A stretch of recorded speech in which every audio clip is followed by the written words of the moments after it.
केसावरी जो है ये ऑस्ट्रेलियन बर्ड है और जो 5 दौड़ने वाले परिंदे हैं उनमें से एक है। ये जो साइज़ में ये ऑलमोस्ट दूसरे नंबर पे आता है वर्ल्ड में। अस्सलाम वालेकुम नाज़रीन, मैं हूं आपकी मेज़बान अरूसा खान और आप देख रहे हैं डेली पाकिस्तान। लाहौर जू में एक परिंदा है केसावरी। 1971 में ये एक जोड़ा था जिसको पाकिस्तान लाया गया था और इसको लाहौर जू में रखा गया था, लेकिन उसके बाद जो इसकी फीमेल थी उसकी डेथ हो गई और पिछले 50 साल से ये अकेला है। तो हम चौधरी शफकत साहब से जानेंगे केसावरी परिंदे के बारे में।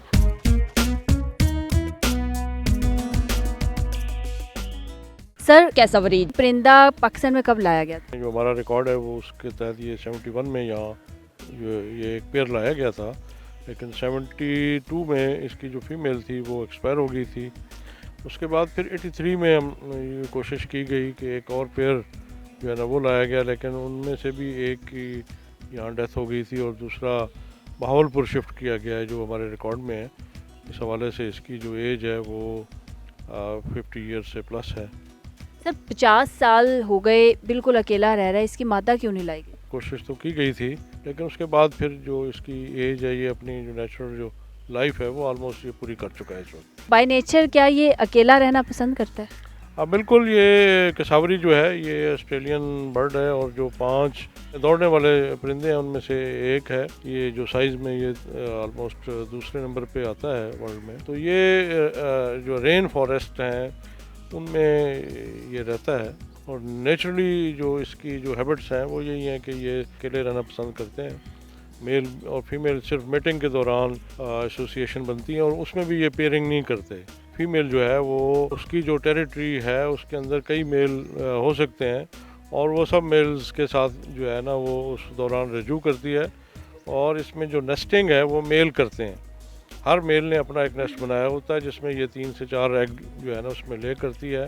बाद में जो मेल हैं वो उसके ऊपर बैठकर उसको इंक्यूबेट करते हैं और उसका इंक्यूबेशन जो है वो तकरीबन 50 या 52 डेज़ का होता है और उसके बाद इसके में जो है ना वो बच्चे निकलते हैं बस। पाकिस्तान में कितने हैं? पाकिस्तान में इस वक्त यही एक स्पेसिमन है हमारे पास जो है। एक कोशिश की थी कि हम और जो है ना कुछ ये स्पेसिमन लेके आएँ और इनकी जो अवेलेबिलिटी है इस वक्त वो यूरोपियन जू और अमेरिकन जू में है। वैसे इसकी नॉर्मल एज क्या होती है? नॉर्मल एज लिटरेचर में जो है वो 40 to 45 है। तो ये एक एवरेज होती है क्योंकि बायोलॉजिकल रूल्स जो है ना वो फिक्स नहीं होते कि भी ये अगर 40 है तो 40 पे इसने हर सूरत मर जाना है, लेकिन इससे ज़्यादा भी रह सकते हैं मुझसे। और बहुत चीज़ें जो होती हैं ना जैसे कैप्टिविटी में कुछ चीज़ों की उम्र जो है वो नेचुरल से वैसे ज़्यादा हो जाती है, कुछ चीज़ों की उम्र कम भी हो जाती है मुझसे। बीमारी वगैरह कभी कोई अटैक नहीं की? आप इनकी मैनेजमेंट को अगर एड्रेस करें प्रॉपरली तो इलाज की ज़रूरत जो है ना वो बहुत कम पेश आती है। ज़ख़म हो गया है खुदा न खास्ता किसी वजह से, उसको आपने ट्रीट कर दिया है। अदरवाइज़ जो इनकी पीरियडिक मैनेजमेंट होती है, डिवर्मिंग हो गई कोई या वैक्सीनेशन होगी, वो मैनेजमेंट में आता है बस, वो ट्रीटमेंट नहीं होता, वो मैनेजमेंट होती है। वो हम बिल्कुल रेगुलरली यहाँ करते रहते हैं जू में। और फिर उसकी जो खुराक है उसके ऊपर हम फोकस करते हैं। उसकी जो लिविंग फैसिलिटीज़ है, हाउसिंग फैसिलिटी है, उसको हम इम्प्रूव करते हैं। जो इनकी ऑप्टिमम लाइफ होती है, जो एवरेज लाइफ होती है, उसको अचीव करना हमारा टारगेट होता है बस। खाता क्या है ये? बेसिकली तो ये हर्बीवोर है क्योंकि हर एनिमल जो है उसको प्रोटीन रिक्वायरमेंट्स भी होती हैं। मतलब सिर्फ वो जो है फ्रूट या घास फूस या सीड्स नहीं खाते और इनकी खुराक का 20 से 25% जो है वो प्रोटीन बेस्ड डाइट होती है। इसकी नस्ल आपको नहीं लगता कि नापैद हो रही है?